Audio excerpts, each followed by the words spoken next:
Sebelumnya jazakallahu salam kembali. Assalamualaikum warahmatullahi wabarakatuh. Waalaikumsalam warahmatullahi wabarakatuh. Alhamdulillahirabbil alamin. Segala puji bagi Allah yang telah memberikan kita semua nikmat serta karunia-Nya sehingga kita bisa berkumpul pada pagi hari ini, yaitu untuk melaksanakan kegiatan Mahasiswa Kajian Islam atau disingkat MKI ROI 9443 Jakarta. Salawat serta salam tak lupa kita curahkan kepada junjungan Nabi besar Nabi Muhammad SAW, kepada para keluarga, sahabat, sampai kepada kita selaku umatnya yang insya Allah senantiasa istiqomah hingga yaumil akhir. By the way, gimana nih kabarnya teman-teman semua? Baik? Alhamdulillah.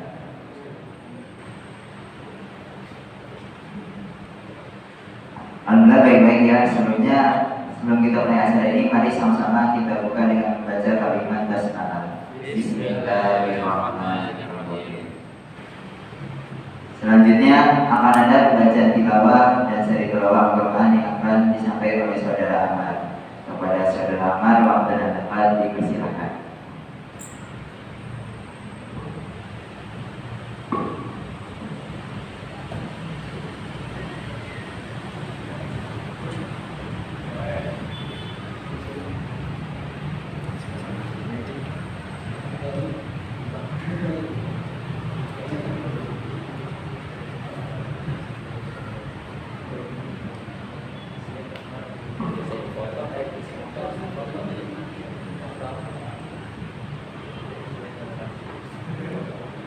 Assalamualaikum warahmatullahi wabarakatuh. Waalaikumsalam warahmatullahi wabarakatuh.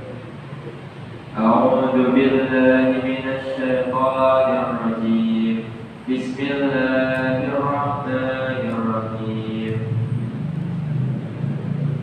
Wat-tini waz-zaitun wa turi sinin wa hadzal baladil amin. Laqad khalaqnal insana fi ahsani taqwim. Thumma radadnahu asfala safilin. Illa alladhina amanu wa 'amilus salihati falahum ajrun ghairu mamnun. Fama yukadzibuka ba'du bid-din. Alaysa Allahu biahkamil hakimin. Shadaqallahul azim. Dengan menyebut nama Allah yang Maha Pengasih lagi Maha Penyayang. Demi buah tin dan buah zaitun, demi gunung Sinai, dan demi negeri Mekah yang aman ini. Sungguh, kami telah menciptakan manusia dalam bentuk yang sebaik-baiknya. Kemudian kami kembalikan dia ke tempat yang serendah-rendahnya, kecuali orang-orang yang beriman dan mengerjakan kebajikan. Maka mereka akan mendapat pahala yang tidak ada putus-putusnya. Maka apa yang menyebabkan mereka mendustakanmu tentang hari pembalasan setelah ada keterangan-keterangan itu? Bukankah Allah Hakim yang paling adil? Wassalamualaikum warahmatullahi wabarakatuh.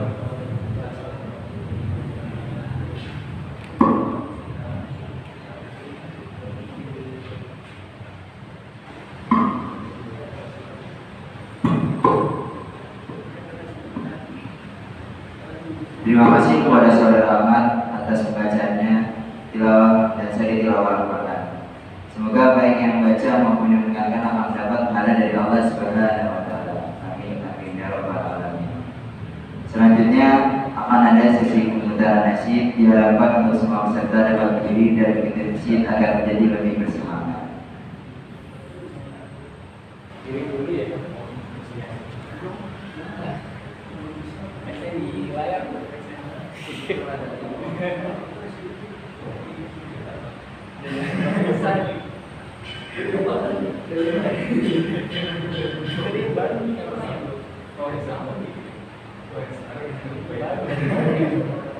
Apa nih biasanya? Oh,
Pujian bagaikan dari sinar sang surya, langit ke dunia bersama berjuta karunia.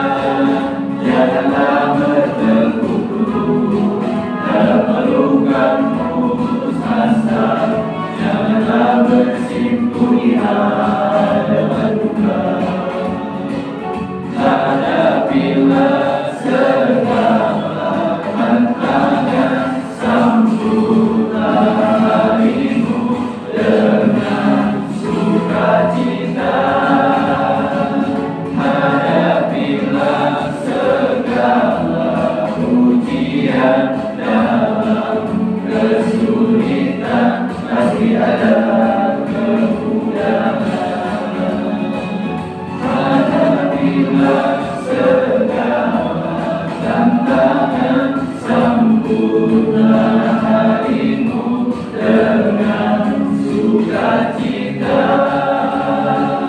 Hadapilah segala ujian, dalam kesulitan pasti ada kemudahan.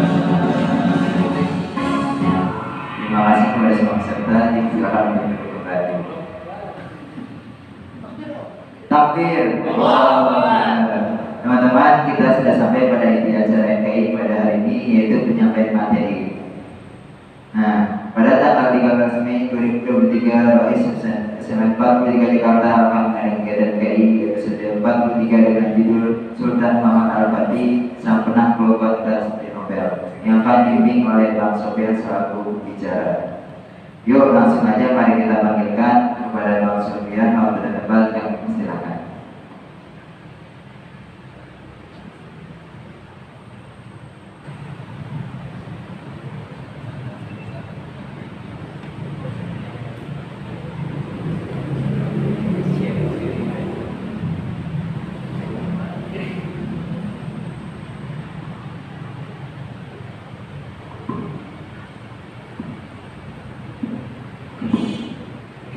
Bismillahirrahmanirrahim. Assalamualaikum warahmatullahi wabarakatuh.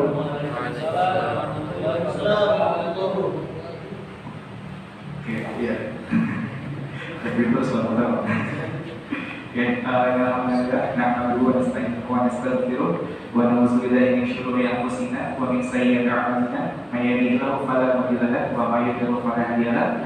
Asyhadu an la ilaha illallah wa asyhadu anna Muhammadan abduhu wa rasuluhu la nabiyya ba'dahu. Pertama-tama dan yang paling utama, mari kita panjatkan puji serta syukur kita kepada Allah Subhanahu wa Ta'ala yang telah memberikan kita berbagai macam nikmat, mulai dari nikmat iman, karena teman-teman kita bisa hadir pada kesempatan hari ini karena semuanya itu kan berkat dari iman ya, dari Allah memberikan berkat nikmat Islam juga, terus nikmat sehat walafiat sehingga teman-teman bisa berjalan ke sini gitu ya. Terus juga nikmat lainnya gitu yang mungkin kita nggak bisa sebutin satu persatu gitu, karena nikmat dari Allah itu banyak banget, termasuk nikmat kita masih bisa bernafas sampai sekarang, itu masuk nikmat juga.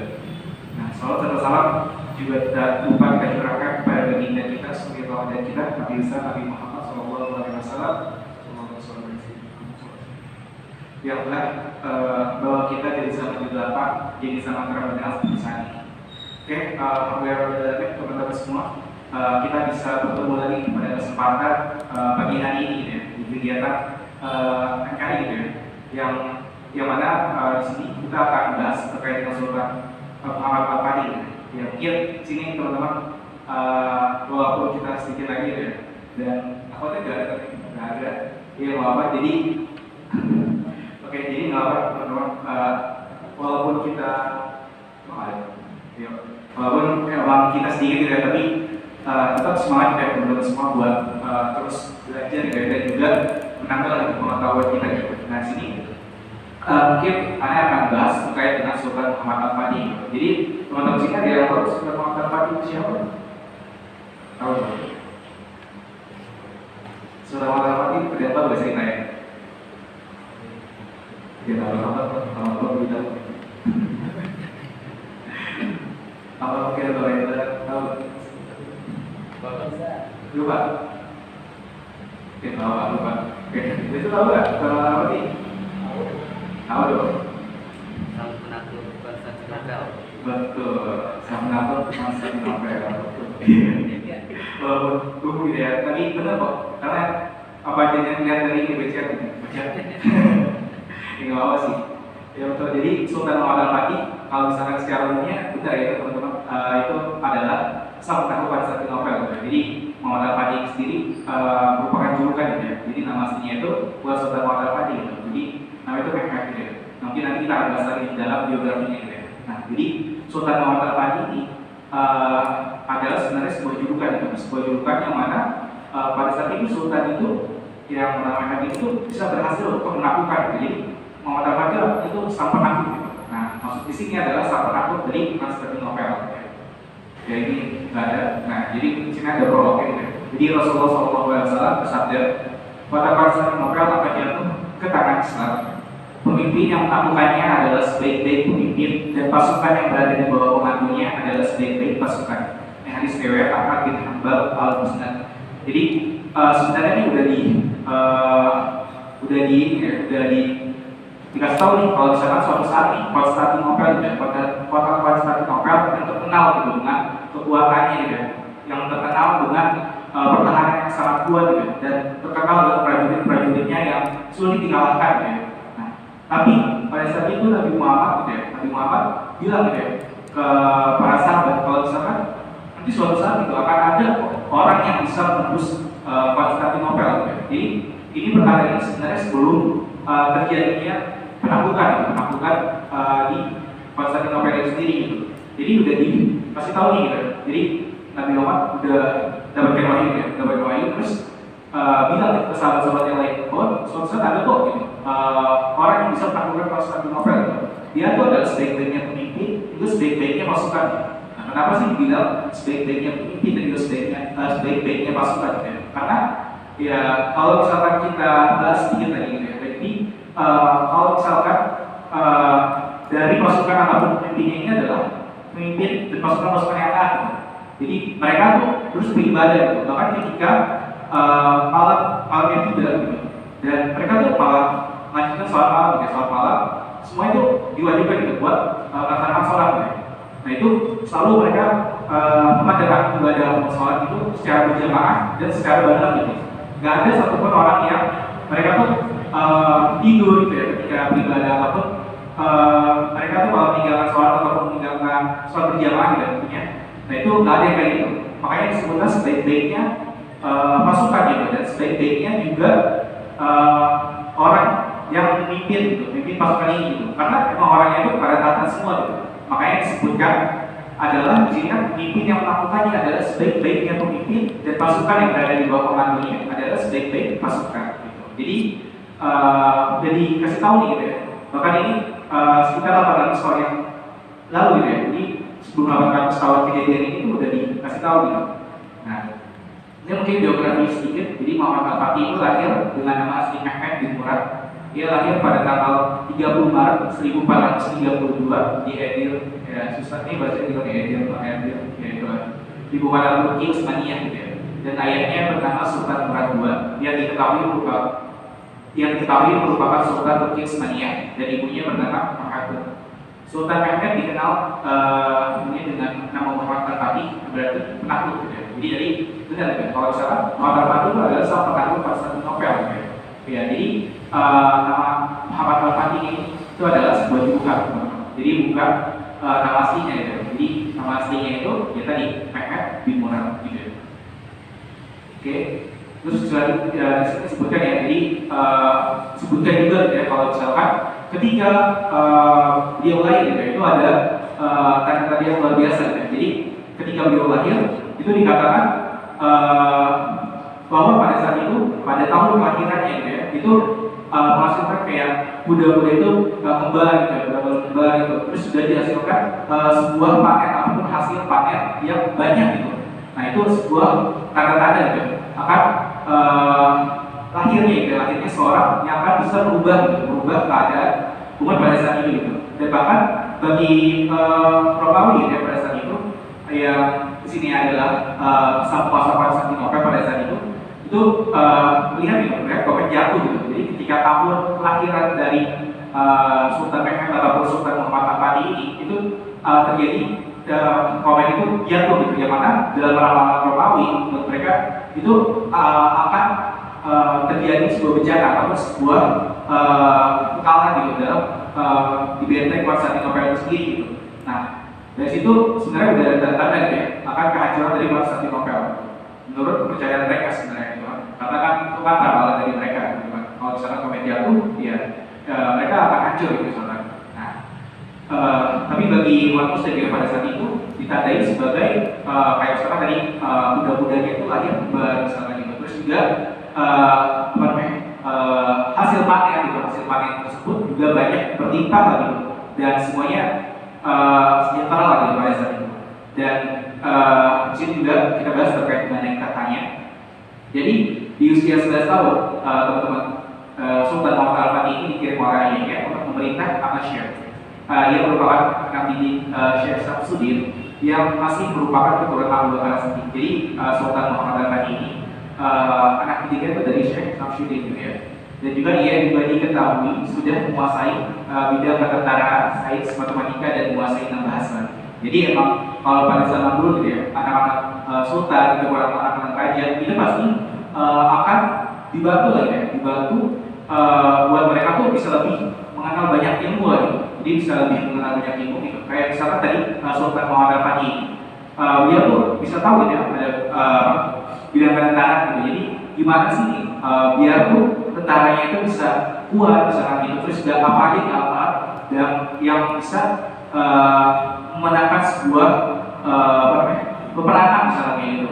Nah itu diajarin gitu dan beliau belajar gitu. Ya mungkin kalau buat sekarang gitu, sekarang lebih enak gitu. Semua orang itu bisa belajar ya, bisa mengenyam pendidikan lah gitu. Karena sekarang lebih mudah akses buat kita mendapatkan pendidikan gitu. Tapi kan kalau misalkan zaman dulu gitu kan, kebanyakan orang yang memang berada gitu yang bisa mendapatkan pendidikan istimewa seperti ini gitu ya. Jadi ada bidang ketentaraan, sains, matematika, dan bahkan bisa menguasai 6 bahasa. Termasuk di sini ada bahasa Persia, bahasa Latin, bahasa Italia gitu kan, dan bahasa lainnya gitu kan. Dan ini semua sebenarnya Sultan Muhammad Al-Fatih belajar untuk mengetahui kelemahan-kelemahan daripada musuhnya juga gitu. Jadi beliau belajar juga nih bahasa-bahasa tersebut biar bisa memahami perkataan daripada musuh-musuhnya juga gitu. Dan bisa pahami gimana sih kelemahan-kelemahan daripada musuhnya sendiri gitu. Dan di usia 11 tahun ini juga beliau udah bisa udah diperintahkan atau udah belajar nih gimana sih cara beliau tuh menjadi pemimpin gitu. Nah makanya di sini dijadikan mungkin lebih kayak gubernur gitu ya, kayak gubernur di Abbasiyah ini sendiri gitu. Jadi luar biasa ya Sultan Muhammad Al-Fatih ini di usia ke-11-nya gitu ya. Mungkin kita sekarang ya masih main gitu ya. Mungkin kalau dulu main bentengan misalkan gitu kan. Nah kalau sekarang mungkin lebih main Mobile Legends lah. Ya lebih e-sport ya, ada main Mobile Legends, PUBG gitu ataupun Stumble Guys, mungkin nggak ada Stumble Guys sekarang. Ya nggak apa. Jadi ini luar biasa kalau Sultan Muhammad Al-Fatih usia 11 tuh udah memimpin gitu ya, memimpin sebuah wilayah gitu ya. Nah mungkin kalau sekarang agak sulit juga ya, usia anak 11 tahun dan memimpin suatu wilayah jadi ketua RT aja mungkin susah gitu ya, karena masih banyak banget pengalaman yang mungkin dia nggak tahu gitu ya. Nah ya jadi setelah itu juga pada tahun 1444 ayahnya berhasil berdamai dengan musuhnya di Eropa dan angkat Muhammad Al-Fatih sebagai sultan dengan usianya yang baru 12 tahun. Jadi luar biasa banget. Mungkin lebih ke kayak sekarang tuh kayak presiden gitu. Jadi presiden pada saat itu lah gitu, yang usianya padahal masih 12 tahun gitu, tapi udah menjabat sebagai pemimpin gitu. Ataupun kalau sekarang kayak jadi presiden gitu, usia 12 tahun gitu kan. Ya. Nah karena dia baru 12 tahun ya teman-teman, itu banyak banget yang mana akhirnya usianya itu malah yang tadi udah berdamai gitu kan, yang berdamai. Nah ini malah melanggar perjanjian perdamaian tersebut gitu. Karena ya orang pasti memikirnya kan masa anak kecil gitu, masa anak kecil jadi pemimpin gitu. Kan masih banyak lah gitu, kayak mungkin egonya itu lebih tinggi ketika dia masih muda gitu kan. Nah itu kan sebenarnya jadi pertimbangan juga bagi pada musuh-musuhnya gitu ya. Jadi para musuhnya tuh pikir ya ini anak kecil gitu kan. Ya mungkin kalau sekarang ada dia panggil anak kecil kalau mati ya, kan salah sih sebenarnya. Iya, mungkin jawabannya itu kayak gitu ya. Jadi kalau misalkan dulu tuh pikiran ya ini anak kecil gitu kan. Akhirnya banyak tuh yang udah damai, mereka tuh malah berontak lagi gitu, malah menyerang lagi lah gitu pada saat itu. Nah, hingga pada saat itu di dalam setelah Nektatar yang perdamaian yang dibuat kayak itu dilanggar. Nah, Raja Hungaria, Paus, Kaisar Bizantio, atau yang dikenal juga sebagai Romawi Timur, dan Venesia yang kenaikan tahta Matapati yang baru berumur 12 tahun sebagai kesempatan untuk mengorganisir perang salib gitu ya. Jadi pada saat itu ya musuh-musuhnya ini kayak tertarik lagi gitu buat menyerang gitu, karena emang yang mengisi pemimpin tersebut adalah anak berusia 12 tahun gitu kan. Hingga pada saat itu akhirnya itu atas desakan juga ya, desakan dari para penasehat-penasehatnya juga gitu kan. Terus juga mungkin dirasa memang Muhammad Al-Fatih ini belum terlalu cocok gitu ya pada saat itu, yang masih usia 12 tahun, dan pada akhirnya meminta ayahnya lagi untuk naik jadi raja gitu pada saat itu. Padahal udah enak-enak ya, ayahnya udah mau masa pensiun gitu kan, mau santai gitu kan, berkebun gitu kan. Nah, tapi pada saat itu emang karena terjadi kekacauan lagi teman-teman, makanya pada saat itu akhirnya ayahnya itu naik lagi ke tahtanya gitu ya, naik tahtanya lagi menjadi pada saat itu sultan lagi gitu ya, dan hingga akhirnya Muhammad Al-Fatih itu diturunkan lagi lah gitu. Diturunkan terus juga diminta buat memimpin di Amasya itu lagi gitu. Nah, di situ juga beliau belajar terus lagi, belajar kayak bidang tentara lagi, belajar semuanya lah tentang pemerintahan. Dia suatu saat akhirnya beliau siap lah untuk menjadi seorang pemimpin yang dewasa, pemimpin yang bisa memimpin prajurit-prajuritnya ataupun masyarakatnya itu ya secara lebih baik lah gitu. Nah, ini juga yang kata jadi pada tahun 1451 Sultan Prabu itu meninggal gitu. Jadi ketika emang ayahnya ini udah meninggal gitu, nah akhirnya yang menggantikannya itu adalah Sultan Mehmed II ini gitu, atau yang kita kenal Sultan Muhammad Al-Fatih gitu. Karena sebenarnya kalau Sultan Murad II ini dia memiliki sebenarnya ada beberapa anak gitu ya, dan Muhammad Al-Fatih itu adalah anak ketiganya gitu. Nah tapi karena emang dua anak sebelum dari Muhammad Al-Fatih itu meninggal gitu ya, makanya akhirnya Muhammad Al-Fatih inilah yang diminta untuk menjadi pemimpin gitu pada saat itu. Yang kali ini berarti usia beliau tuh sudah 19 tahun gitu ya. Jadi naik tahta lagi menjadi Sultan untuk Utsmaniyah. Dan Muhammad Al-Fatih ketika kembali menjabat dia Sultan, beliau mempersiapkan diri secara diplomatik dan militer untuk merebut Konstantinopel. Nah jadi ketika emang Muhammad Al-Fatih ini udah naik lagi gitu ya, dan dia beranggapan akan meneruskan kekuasaan ayahnya itu. Jadi pada saat itu sebenarnya ini Konstantinopel itu udah sering digempur gitu ya, sering digempur sama musuh-musuhnya gitu. Nah pada saat itu contohnya yang pertama adalah Muawiyah gitu, Muawiyah bin Sufyan gitu kan.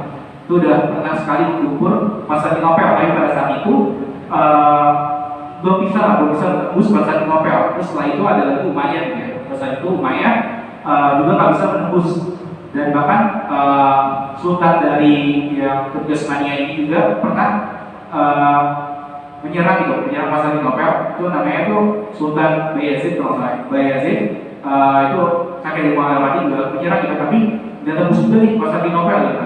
Bahkan ayahnya sendiri gitu ya, ayahnya sendiri yaitu ayah dari Muhammad Al-Fatih atau Sultan Murad gitu, ini juga pernah menyerang Konstantinopel, tapi nggak bisa tembus juga nih teman-teman. Ya makanya pada saat itu Sultan Muhammad Al-Fatih pengen banget bisa meneruskan perjuangan ayahnya gitu pada saat itu. Dan juga berdasarkan hadis yang tadi sudah sebutkan gitu ya, kalau dia tuh jadi Sultan Muhammad Al-Fatih itu pengen gitu, orang pemuda atau pemimpin yang dimaksud dalam hadis tersebut itu adalah dia gitu dirinya dan juga para prajuritnya gitu ya. Makanya pada saat itu ketika beliau sudah naik tahta lagi, beliau langsung ingin meneruskan perjuangan dari ayahnya ini sendiri gitu. Makanya langsung dia tuh langsung diplomatik gitu, jadi mengadakan perjanjian perdamaian lagi gitu, ke Roma, ke Hungaria gitu. Gimana ketika dia menyerang Konstantinopel, ya mereka tuh harus netral, nggak bisa memihak ke Konstantinopel, nggak juga bisa memihak ke Turki Utsmaniyah sendiri gitu. Jadi harus netral gitu. Jadi ya yang berperang pada saat itu adalah Turki Utsmaniyah dan juga Konstantinopel atau Kerajaan Romawi pada saat itu. Nah, Setelah itu juga ini ada penaklukan Konstantinopel. Jadi ketika naik tahta, Sultan Muhammad Al-Fatih segera menemui Syekh Sensetin untuk menyiapkan bala tentara untuk penaklukan Konstantinopel, dan persiapan pun dilakukan. Sultan berhasil mengimpor sebanyak 250.000 tentara. Ada juga yang bilang ada 100.000 tentara atau 150.000 tentara.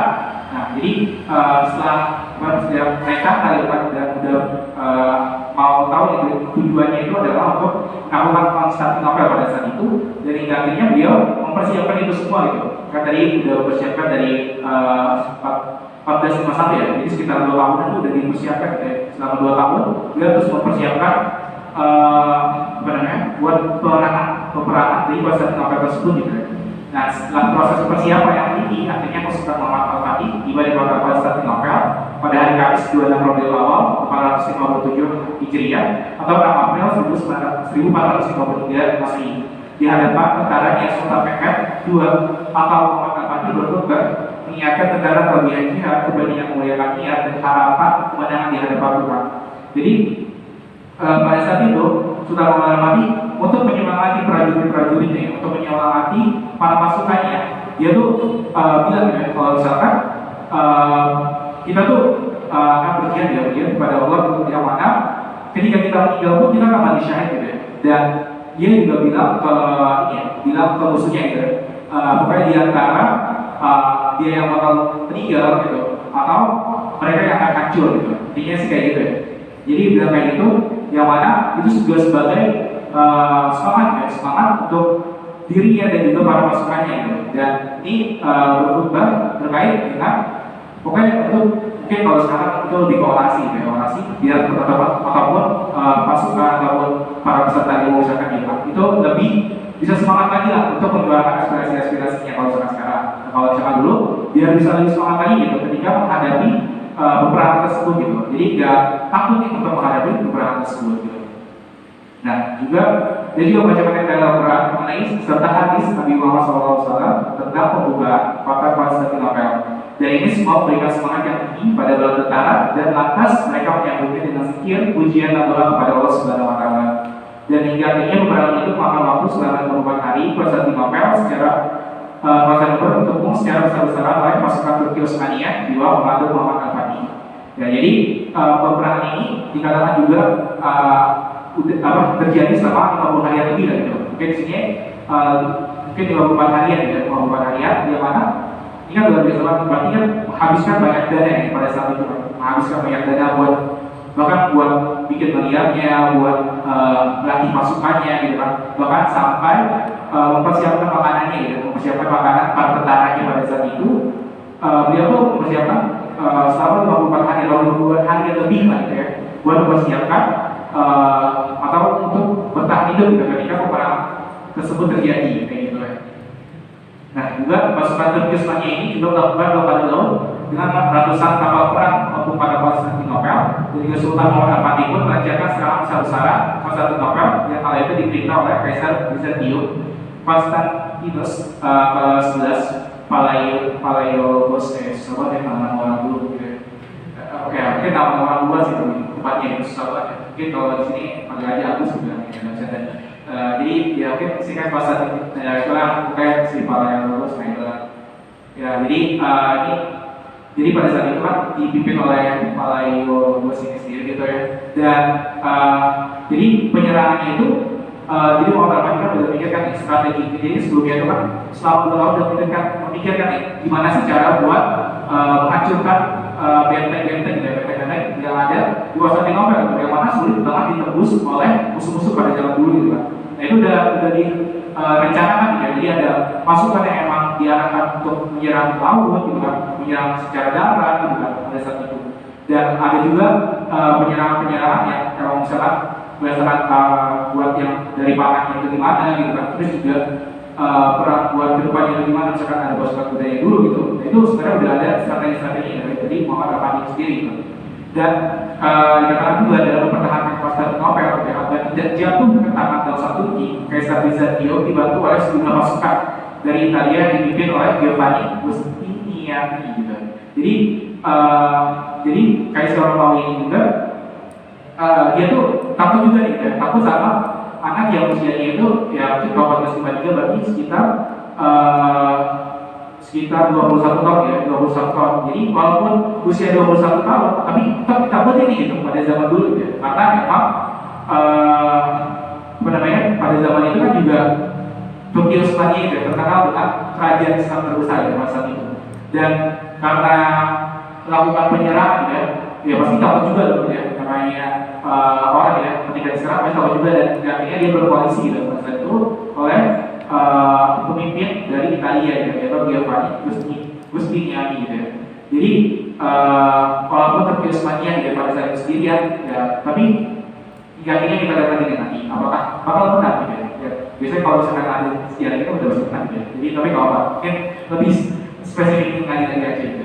Jadi selama beberapa hari Konstantinopel terus bertahan dari serangan besar-besaran bangsa Turki Utsmani. Jadi kerajaan Bizantium dikelilingi oleh benteng yang sangat kuat, terus juga usaha untuk menjebol benteng kerajaan Bizantium terus dilakukan oleh pasukan Turki Utsmani menggunakan pelontar batu serta pemanah untuk melemahkan pertahanan benteng.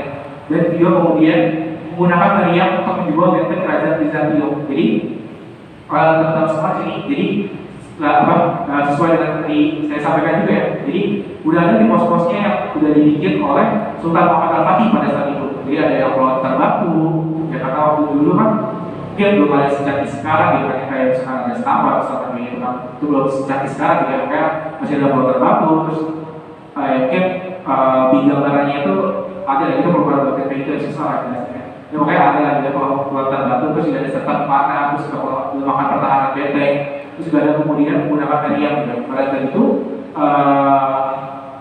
kerajaan Turki Utsmani ini sendiri bikin meriam ya, meriam Beliska itu kalau salah namanya, dan itu meriam terbesar gitu pada saat itu. Dan mungkin canggih pada zaman itu adalah meriam gitu. Makanya pada saat itu Sultan Muhammad Al-Fatih benar-benar bikin perhitungan juga ya, bikin perhitungan juga meriam gimana nih yang bisa menjebol pertahanan tersebut gitu. Hingga akhirnya bikinlah meriam yang memang meriam itu adalah meriam terbesar gitu pada saat itu. Dan yang sudah dikatakan juga pasukan Turki Utsmani juga menggunakan meriam raksasa Turki yang dikenal dengan nama dari meriam Basilika yang dibuat oleh Urban. Jadi Urban ini adalah seorang teknisi dari Hungaria, dan meriam raksasa ini mampu menembakkan bola batu dengan berat 272 kg. Gede juga ya, dan diameter 65 cm sejauh hingga 2 km. Jadi meriam ini itu sebuah sangat dahsyat berarti ya kalau misalkan diledakkan gitu. Karena beratnya 272 kg gitu. Mungkin kalau kena orang ya bisa jauh dari permukaan gitu. Apalagi karena emang ini dibikin untuk menghancurkan benteng pertahanan gitu. Nah, maka benteng pertahanan itu kuat banget gitu. Karena memang dia tuh dilapisi oleh kayak banyak batu gitu pada saat itu, yang mana sehingga benteng tersebut memang sulit banget gitu untuk ditembus pada saat itu. Dan juga selain melakukan penyerangan lewat darat, juga dilakukan penyerangan lewat laut melalui armada laut Turki Utsmani. Dan juga untuk mengembangkan kekuatan benteng Bizantium, pasukan Turki Utsmani juga membuat perlongan dalam tanah untuk meledakan benteng dari bawah. Jadi selain dari darat, terus juga laut gitu kan, ada juga nih penyerangan yang mereka tuh melakukan lewat tanah gitu ya. Jadi untuk mencoba nih meledakan benteng Bizantium tersebut gitu ya. Jadi kira-kira bakal meledak nggak nih gitu, atau bisa hancur nggak nih? Kan kita harus berusaha semaksimal mungkin ya untuk mendapatkan hasil maksimal juga gitu. Nah makanya di sini Sultan Muhammad Al-Fatih melakukan berbagai cara untuk bisa mengalahkan pada saat itu kerajaan Romawi ini gitu. Dan kerajaan Bizantium ini kita memiliki benteng yang kokoh dan sangat kuat. Selain itu kerajaan Bizantium juga memiliki rantai raksasa yang membentang sepanjang 275 meter untuk akses masuk ke wilayah kerajaan Bizantium melalui Blok Kadum Mas atau Golden Horn. Ya jadi pada saat itu juga yang dari kapal laut itu, nah itu ada sedikit kendala juga gitu, karena itu merupakan ada blok gitu. Jadi kapal tersebut harus melewati daratan dulu gitu. Jadi pada saat itu pasukan dari Konstantinopel atau pasukan dari Al-Fatih ini diminta untuk bisa menggerakkan kapal tersebut melewati darat hingga akhirnya masuk ke laut, yang mana laut tersebut untuk menjebol atau terus bisa masuk ke dalam benteng pertahanan atau mendekat benteng pertahanan dari Bizantium ini sendiri atau kerajaan Bizantium ini sendiri gitu. Dan ini ketika pengampungan dilakukan, pasukan Turki Utsmani juga tidak dapat melewati Blok Kadum kan. karena rantai raksasa yang membentang tersebut gitu. Ya, jadi banyak banget gitu rintangan dari untuk melewati kerajaan Bizantium ataupun benteng dari kerajaan Bizantium sendiri gitu. Ya, strategi Almaty juga melakukan untuk menaklukkan Konstantinopel yang paling dikenal dunia yang menggunakan pasukannya dari kapal mereka melewati darat lalu melewati lalu masuk ke Wooden Port. Jadi dari yang sudah sempat terkait juga kalau misalkan kapal ini itu dibawa gitu. Ada yang bilang kapal ini dibawa dengan kayak misalkan menggerakkan kayu-kayu gitu ya, sehingga bisa didorong itu lebih enak ya. Kalau misalkan didorong ditarik oleh tali gitu kan, itu kan bisa merusak kapalnya juga lebih berat tadi. Karena kalau misalkan dari fisika juga kan, kalau misalkan kita pakai apa namanya, pakai yang bisa memutar ya, pakai soal roda ataupun kayak tadi yang bentuknya bulat misalkan kayak kayu gitu kan, itu kan lebih mudah untuk ditarik gitu kan, atau lebih mudah untuk dipindahkan gitu kan. Dan juga ratusan gelondongan kayu yang diukurinnya dipasang sebagai bantalan untuk memindahkan dari kapal melewati darat.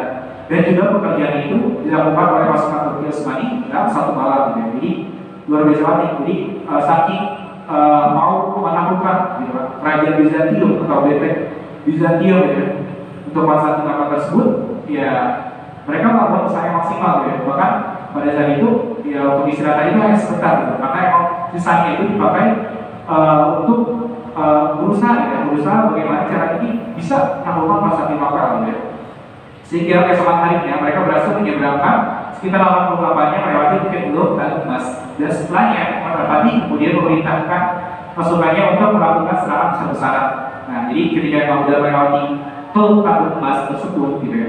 Nah, akhirnya lebih mudah gitu, atau lebih dekat dengan benteng tersebut gitu, sehingga bisa lebih gencar lagi ya untuk bisa untuk melakukan dari Konstantinopel tersebut gitu ya.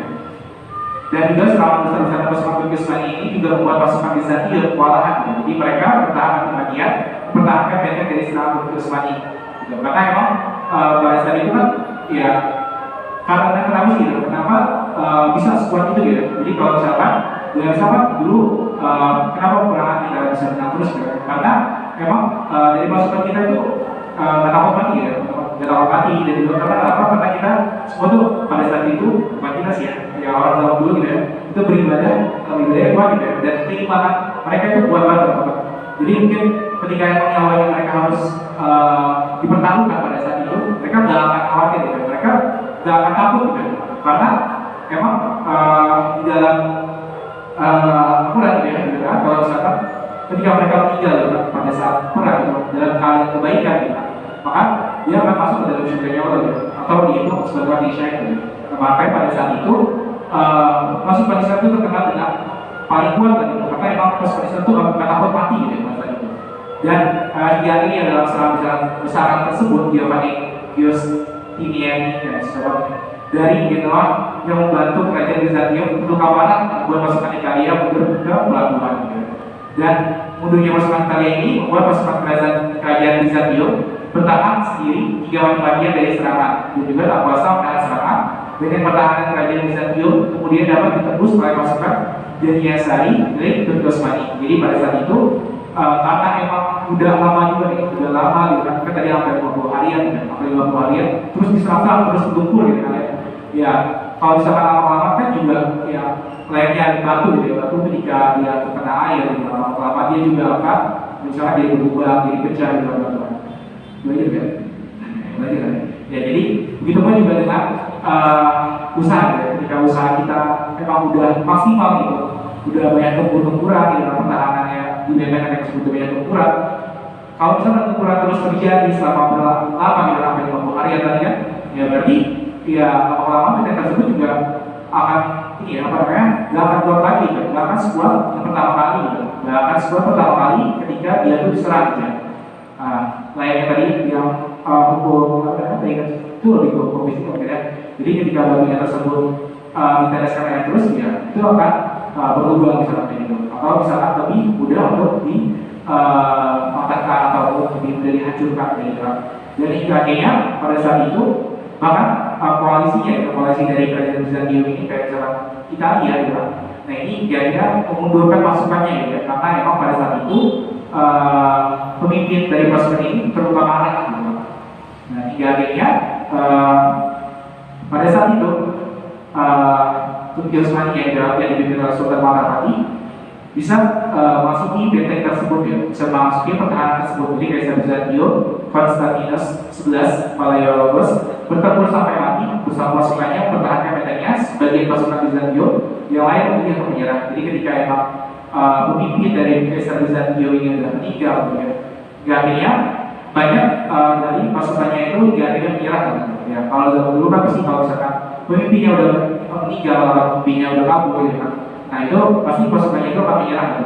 Entah itu nanti bisa menjadi tawanan ataupun bisa menjadi pasukan pada saat itu lagi ya, ataupun bisa menjadi masyarakat juga. Nah di sini ketika emang udah dikuasai Konstantinopel tersebut gitu, nah itu pada saat itu Mangkapati dengan dia bilang kalian itu bisa mengikuti keyakinan kalian itu masing-masing bebas gitu, ya. Itu akan dijamin keamanannya oleh Sultan Mangkapati pada saat itu. Jadi nggak harus masuk ke dalam Islam pada saat itu. Mereka tuh bisa bebas gitu, sesuai dengan kepercayaan mereka masing-masing.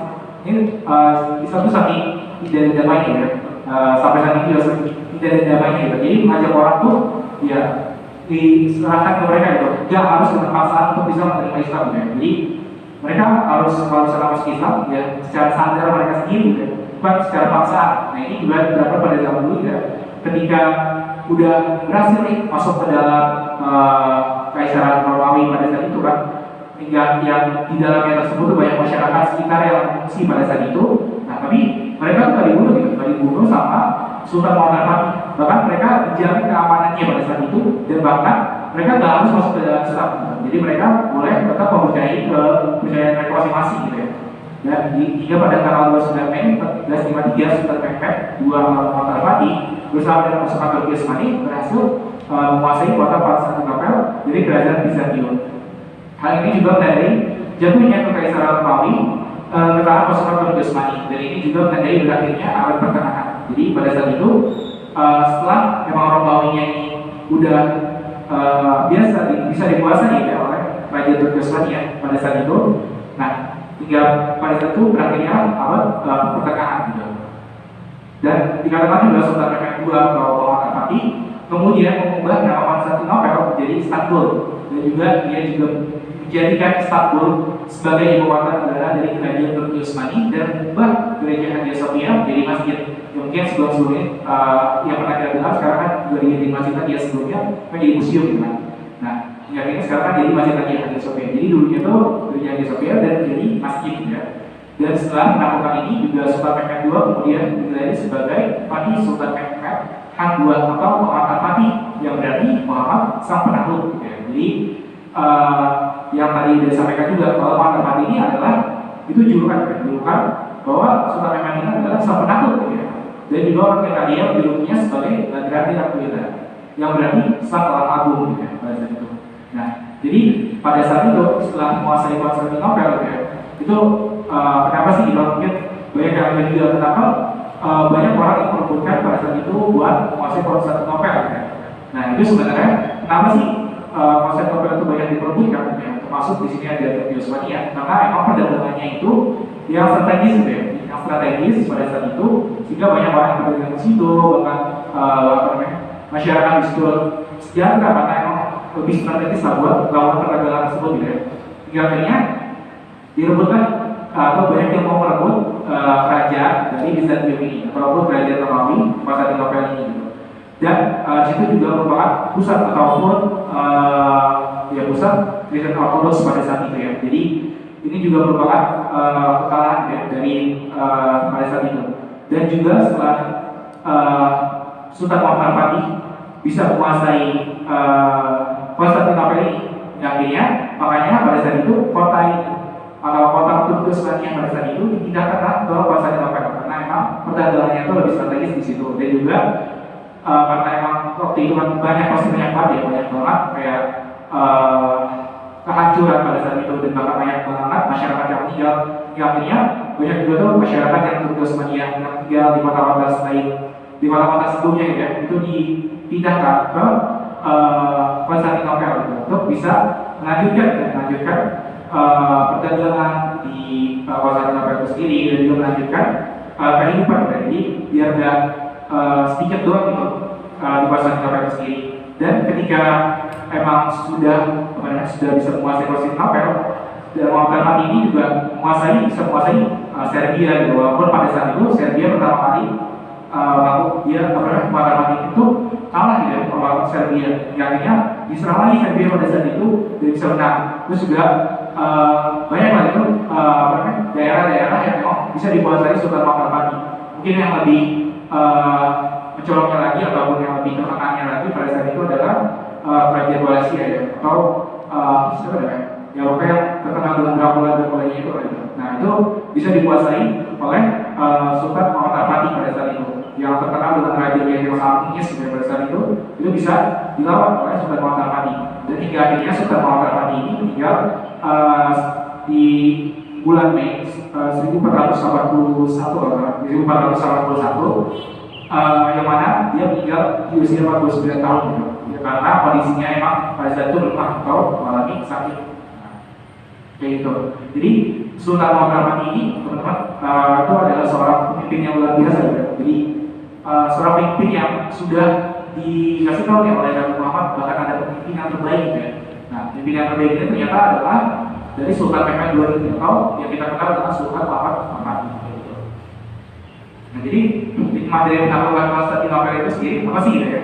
Jadi dalam hal ibadah Muhammad Fatih tidak pernah meninggalkan ibadah-ibadah wajib dan sunnah seperti sholat berjamaah, sholat rawatib dan sholat malam. Dan sebagian besar pasukannya juga tidak pernah meninggalkan sholat berjamaah dan ibadah sunnah. Jadi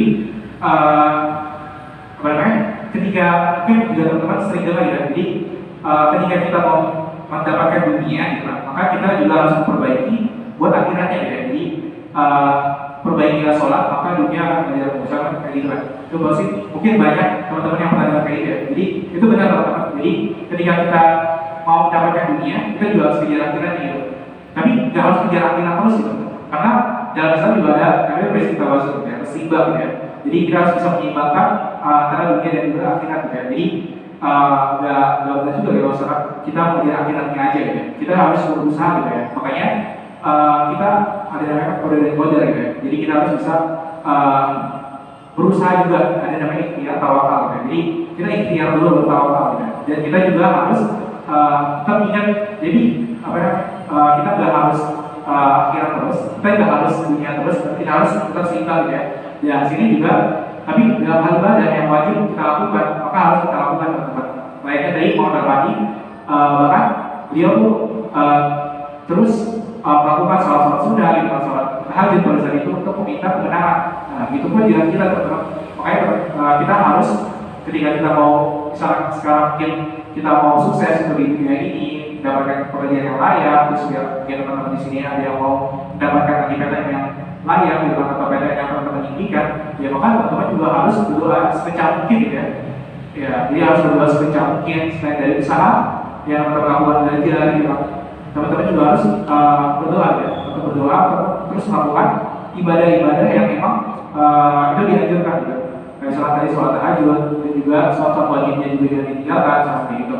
Nah, kayak gitu teman-teman. Dan juga dalam apa sih hikmah yang kita bisa petik nih dari Sultan Muhammad Fatih. Jadi dalam hal pendidikan Sultan Muhammad Fatih menerima berbagai disiplin pendidikan terbaik saat itu.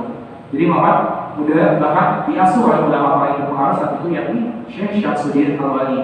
Dan ini juga hikmah yang kita bisa ambil dengan teman-teman. Jadi dalam hal pendidikan dari Muhammad Fatih banyak banget nih melakukan ya kan tadi Muhammad Fatih yang kita tahu kan, ini anaknya sultan gitu ya.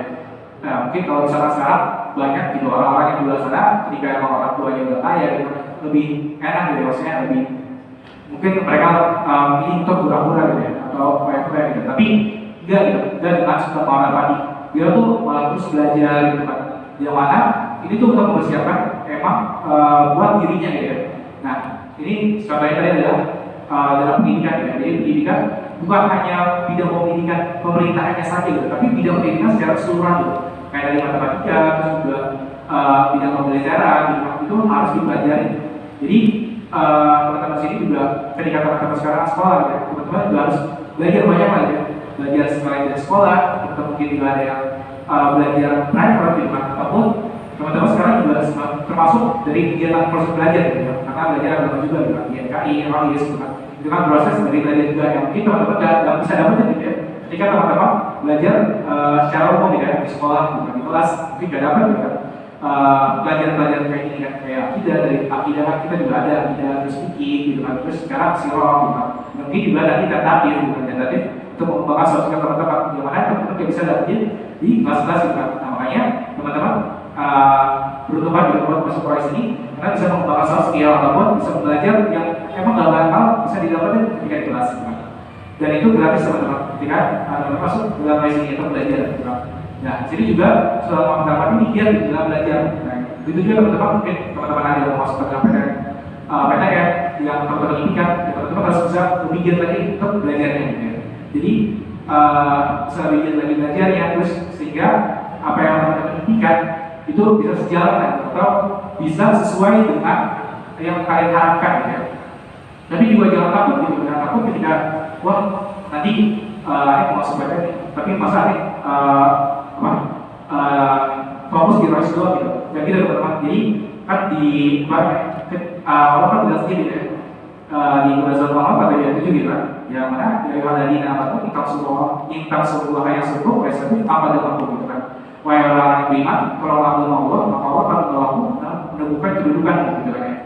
Jadi ketika teman-teman menolong agama Allah, ini kan sebuah aktivitas menolong agama Allah gitu kan. Ketika teman-teman datang ROIS, bantu buat kajian kayak gini kan, atau bantu untuk bisa memfasilitasi agar bisa belajar agama, nah itu mas merupakan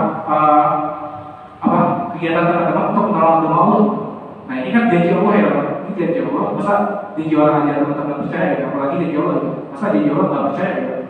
Jadi tolong Allah akan menolongmu dan menemukan kedudukan juga. Jadi bukan ditolong dulu sama Allah ya, bahkan Allah itu bakal menemukan kedudukan teman-teman gitu ya. Jadi ketika teman-teman percaya gitu ya dengan ayat ini, insya Allah dari teman-teman bakal dikasih janji tersebut itu akan jadi kenyataan, akan jadi sebuah kenyataan. Gitu pun dengan pengantar pagi ini gitu.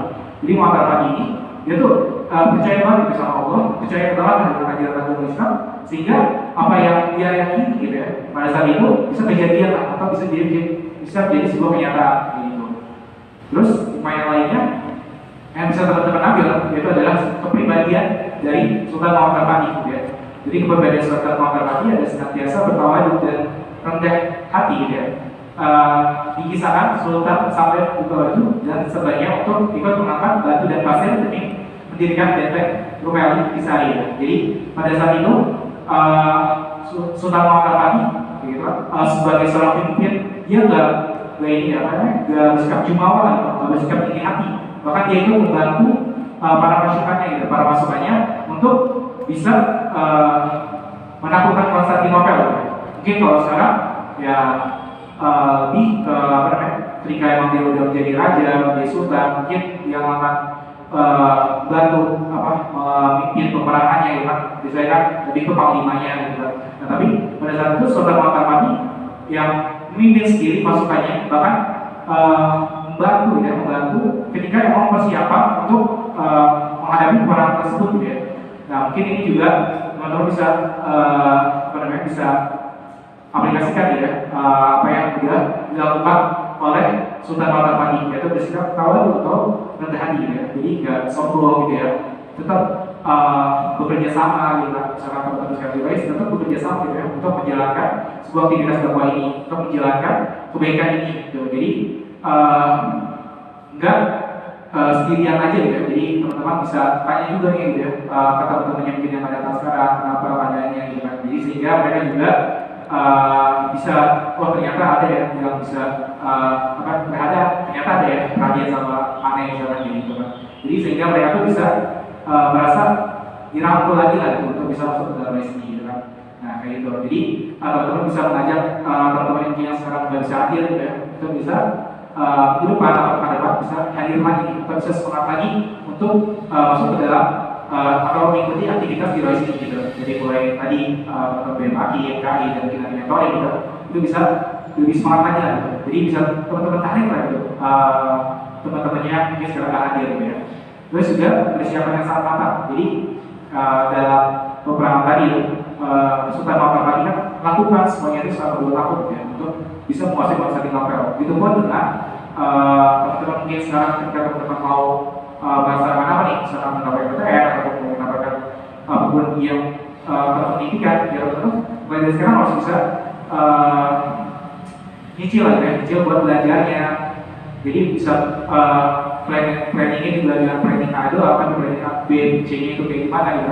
Jadi ketika teman-teman misalkan mendapat jalur udara, teman-teman mulai sekarang mungkin lebih belajar gimana nih soal-soal UTBK. Ya oke, sekarang bukan UTBK ya, namanya lupa ya, itu langsung kayak nah itu apa tuh? Nah itu SNMPTN ya, SNMPTN ya, teman-teman bisa ya itu SNMPTN, pokoknya SNMPTN teman-teman bisa persiapin tuh mulai mungkin nyicil ya, sehari misalkan 10 soal, nggak harus langsung belajar semuanya gitu, tapi nyicil aja gitu. Nah nyicil juga teman-teman nanti akan bisa sendiri lah gitu, bakal bisa ketika soalnya itu kan soalnya pasti soalnya gitu aja gitu, maksudnya konteksnya gitu aja. Jadi teman-teman mungkin bisa lebih terbiasa untuk mengerjakan soal-soal tersebut misalkan gitu kan, jadi bisa lebih mudah untuk mengerjakan soalnya nanti gitu kan.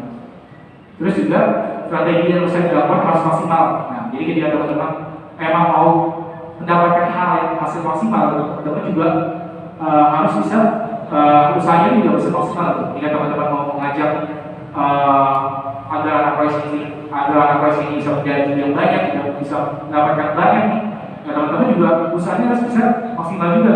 Misalkan kayak teman-teman mungkin bisa berkomunikasi ataupun bisa bersosialisasi ke yang lainnya juga gitu ya. Jadi yang lainnya untuk bisa masuk ke dalam proyek ini. Terus mungkin ketika teman-teman masih malu gitu ya, mungkin teman-teman bisa menunjukkan dengan akhlak teman-teman ataupun pribadi teman-teman gitu ya. Jadi ketika orang lihat gitu pribadi gua ternyata proyek enak gitu kan, atau asik-asik nih misalnya, solid-solid nih misalnya, baik-baik gitu kan. Nah pasti mereka juga akan masuk ke dalam proyek itu sendiri gitu. Karena dia solid, Rice itu asik ya, Rice itu solid ya gitu. Nah itu kan bisa menarik banyak orang lagi gitu ya. Mungkin kemarin juga teman-teman ada yang bilang ya, itu kan merupakan cara teman-teman juga ya untuk bisa menarik banyak orang gitu ya. Nah itu mungkin bisa dijajarannya lagi, dimana bisa nih untuk banyak nih, atau ada sebenarnya ada terus buat di Rice 4 ini gitu. Terus juga Sultan tidak menghakimi kedua Konstantinopel, tapi menjaga keselamatan dan perlindungan mereka secara menyeluruh. Jadi hikmahnya juga kita ketika kita mau syiarkan agama Islam ini, kita tuh nggak bisa memaksakan gitu ya teman-teman. Jadi kita nggak bisa memaksakan, kita juga nggak bisa terlalu keras gitu kepada orang yang mana sebenarnya mungkin dia agama Islam tapi dia batal terhadap agama Islamnya, kita nggak bisa terlalu keras juga kepada mereka gitu. Karena mungkin kalau dikasih, yang ada mereka malah jadi gimana ya, jadi menjauhi agama Islam ini gitu ya. Jadi ketika kita berdakwah juga kita punya etika-etikanya ya. Jadi nggak langsung bilang ini salah gitu, nggak bisa harus bilang ini apa gitu, nggak bisa salah, kita nggak bisa gitu teman-teman. Kita caranya itu adalah dengan praktek diri kita sendiri gitu. Kita mencerminkan pribadi kita jadi lebih baik lagi. Terus kita mungkin kasih tahu dengan cara-cara yang baik gitu. Cara-cara yang baik mungkin kemarin juga sempat saya singgung juga ya di metode ya, di depan kita cara-cara yang baik kan gitu untuk kita bisa berdakwah gitu, atau bisa mengajak orang kembali ke dalam agama Islamnya gitu, ataupun ketika kita mau mengenalkan Islam ke agama lain gitu, itu kita juga punya cara sendiri untuk kita melihatkan dampak yang positif gitu, ataupun apa sih yang positif dari dalam Islam itu sendiri gitu. Jadi nggak bisa kita tuh keras gitu ya terhadap mereka yang mungkin belum mengenal Islam ya. Tapi kita caranya itu perlahan-lahan, dan mungkin lebih baiknya itu kalau misalkan emang takut buat salah ngomong ke mereka, ya kita dengan cara kita misalkan berkomunikasi dengan mereka, misalkan dengan kata-kata yang baik, gitu kan, kata-kata yang halus, kata-kata yang sopan, sehingga mereka tuh mencap anak-anak itu buat kata anak-anaknya asik solid misalnya kayak gitu. Nah mungkin kayak gitu ya teman-teman. Mungkin itu sedikit tadi cerita dari perjuangan Sultan Al-Fatih gitu ya, Sultan Mehmed II gitu ya, yang pada saat itu jabat yang hingga akhirnya bisa melakukan Konstantinopel pada saat itu. Dan mungkin bisa teman-teman banyak baca lagi ya, kalau misalkan tadi mungkin sekiranya kurang dari penjelasan yang dapat saya sampaikan gitu ya. Mungkin teman bisa nonton juga mungkin ada filmnya ataupun teman-teman bisa baca juga bukunya gitu ya. Karena mungkin bisa kalau lebih lengkap dan lebih spesifik karena juga keterbatasan waktu kita ya, karena keterbatasan waktu ini mungkin dari Anda juga nggak bisa spesifik banget ya. Masa dari tadi apa namanya 49 tahun Sultan Muhammad Fatih hidup gitu kan nggak bisa dalam 1,5 jam hanya secara spesifik gitu ya. Jadi mungkin teman-teman bisa baca lebih dalam lagi ketika teman-teman mau mendapatkan hal yang spesifik. Jadi mungkin itu aja ya yang dapat saya sampaikan. Mungkin ini langsung ditutup ya. Oke, mungkin kalau saya langsung ditutup, mungkin itu aja yang dapat saya sampaikan ya. Walaupun ya apa yang saya sampaikan, karena apa yang saya sampaikan adalah sebuah kebaikan dan harus terus menjadi kebaikan terus ya. Dan jangan lihat dari siapa yang menyampaikan, karena kita sendiri juga manusia yang masih banyak banget kekurangan kesalahannya gitu ya. Jadi mungkin itu aja dapat yang saya sampaikan. Kurang lebihnya mohon dimaafkan. Wassalamualaikum warahmatullahi wabarakatuh. Syukur jazakumullah kepada Bapak Sofyan yang telah menyampaikan materi yang insya Allah akan sangat bermanfaat untuk kita semua. Baik teman-teman, sebelum kita mengakhiri kegiatan pada kali ini, marilah kita mengucapkan istighfar sebanyak-banyaknya. Astagfirullahaladzim, astagfirullahaladzim, astagfirullahaladzim. Lalu mengucapkan hamdalah juga, alhamdulillahirabbil alamin, dan melanjutkan dengan doa kafaratul majlis. Subhanallahumma wa bihamdika asyhadu an la ilaha illa anta astaghfiruka wa atubu ilaik. Oke, untuk selanjutnya akan ada kegiatan mentoring yang akan dipimpin oleh mentor masing-masing. Baik, karena sudah di akhir acara, sebagai izin mundurkan diri, kurang lebihnya mohon maaf. Wabillahi taufiq wal hidayah. Wassalamualaikum warahmatullahi wabarakatuh.